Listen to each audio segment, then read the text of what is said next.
حضور علیہ الصلوۃ والسلام نے ارشاد فرمایا الصلاۃ عماد الدین، نماز دین کا ستون ہے۔ جیسے ایک عمارت کے مختلف ستون یا پلرز دیواریں ہوتی ہیں، تو اس کو ایک دیوار یا ایک پلر سمجھ لیں اسلام کا، یہ دین کی عمارت اس پلر پہ کھڑی ہے جسے نماز کہتے ہیں۔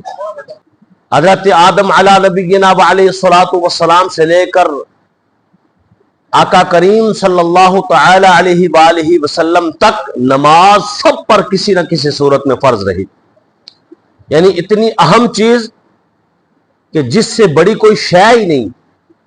حضرت امام فخر الدین رازی رحمۃ اللہ تعالی علیہ نے ایک واقعہ نقل فرمایا ہے۔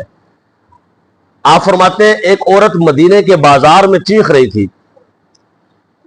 کسی نے پوچھا بھائی چیختی کیوں ہو؟ تو کہنے لگی مجھے در مصطفیٰ بتاؤ، میں وہاں جانا چاہتی ہوں۔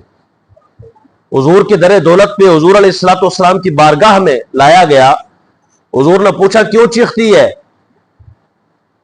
تو عرض کرنے لگی یا رسول اللہ میں بڑی گناہ گار ہوں، میں اب معافی مانگنا چاہتی ہوں، میں دوبارہ سے ٹھیک ہونا چاہتی ہوں۔ کہا ہوا کیا؟ بول۔ کہا میرا خاوند سفر پر تھا، واپس وہ لیٹ آیا، اتنے میں مجھ سے بدکاری ہوئی، حمل ٹھہرا، بچہ ہوا، پھر اس کو اس ڈر سے، اس خوف سے کہ لوگوں کو پتہ نہ چل جائے، میں نے سرکے کے مرتبان میں ڈال دیا اور پھر اسی سے لوگوں کو بیچتی بھی رہی۔ یا رسول اللہ اب مجھے اللہ سے ڈر لگ رہا ہے اور مجھے خوف آ رہا ہے اپنے اعمال پر کہ اس کی مجھے سزا ملے گی، یا رسول اللہ کوئی معافی کا سلسلہ چاہیے۔ حضور علیہ الصلوۃ والسلام نے اتنی بات سن کر فرمایا میں تو سمجھا تھا شاید تو نے نماز عصر قضا کر دی ہے۔ اوئے اوئے،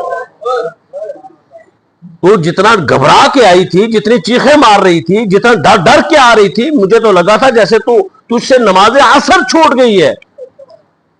علماء کہتے ہیں اس سے اندازہ لگاؤ، اور اس کو حافظوا علی الصلوات والصلاۃ الوسطی اس آیت کے تحت لکھا ہے علامہ راضی نے، کہ دیکھو کہ نماز کی کتنی اہمیت ہے، اور پھر نماز عصر اس کی تو پھر اور ہی اہمیت ہے کہ نماز کے لیے حضور نے فرمایا لگتا تھا کہ جیسے تو اتنی گھبرائی ہے کہ تجھ سے نماز عصر چھوٹ گئی۔ تو یہ نماز کی اہمیت ہے۔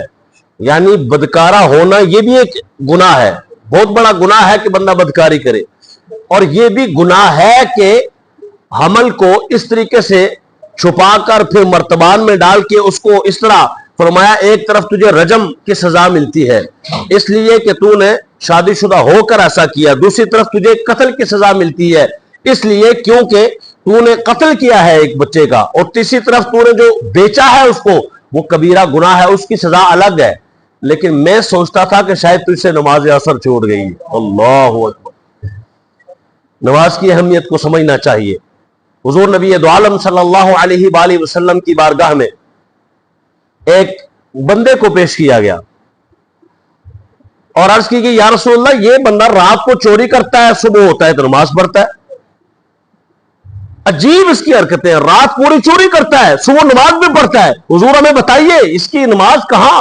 جیسے آج کل ہمارے ہاں کہا جاتا ہے اور جی داڑھی بھی رکھتا ہے، جھوٹ بھی بولتا ہے، شرم نہیں آندی تو داڑھی رکھ کے جھوٹ بول رہا ہے، تو شرم نہیں ہے اس لیے جھوٹ بول رہے داڑھی رکھی جائے۔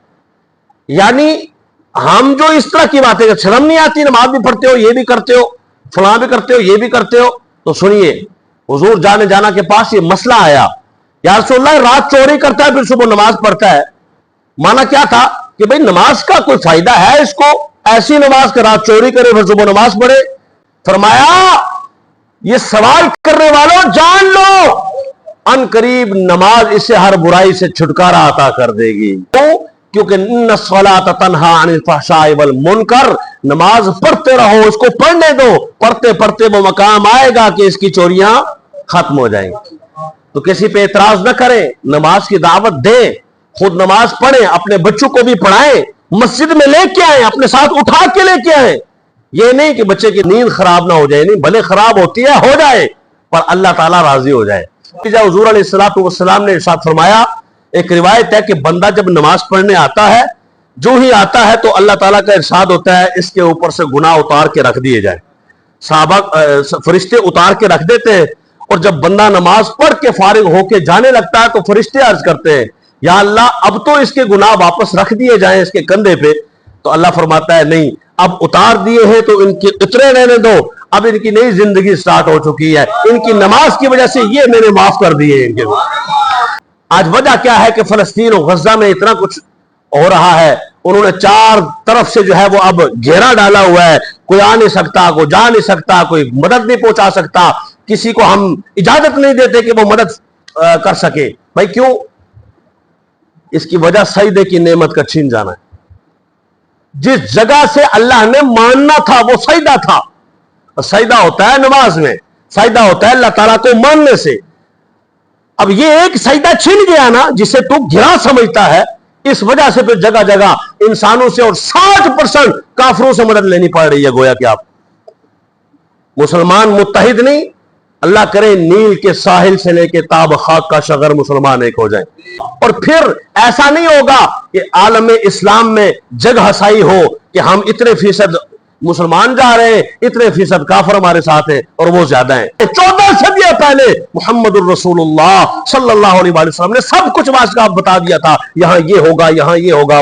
تو جب سب کچھ ہمارے سامنے ہے تو ہمیں چاہیے کہ ہم یکجا ہو کر, یکجان ہو کر, یکقالب ہو کر ان کے لیے آواز حق بلند کرے. اللہ تبارک و تعالی عمل کی سعادت دے. اور اس کے لیے مجھے اور آپ کو کیا کرنا چاہیے؟ صرف آواز نہیں بلکہ یہ جو سجدہ ہے, اس سجدے میں, کیونکہ آج میرا موضوع نماز کا تھا, تو اس سجدے میں آج آپ سجدہ کر رہے ہیں, وہ سجدہ کریں نا, سجدہ اللہ کی بارگاہ میں جو اس نماز کے علاوہ بھی کرتے ہیں.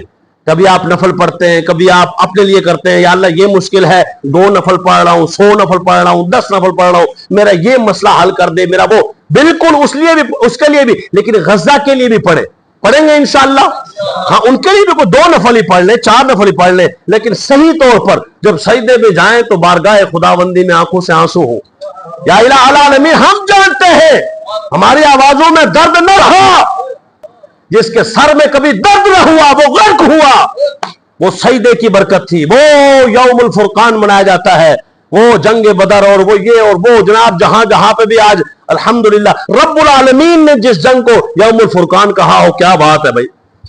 اللہ نے فیصلہ کر دیا, فیصلہ کن معرکہ, 313 کہاں, 1000 کہاں. وہ جنگ بدر جس میں بے سر و سامانی کے عالم میں مسلمانوں کو اللہ نے مدد و امداد عطا فرمائی, فتح و نصرت و کامیابی عطا فرمائی, وہ آج بھی ہو سکتی ہے.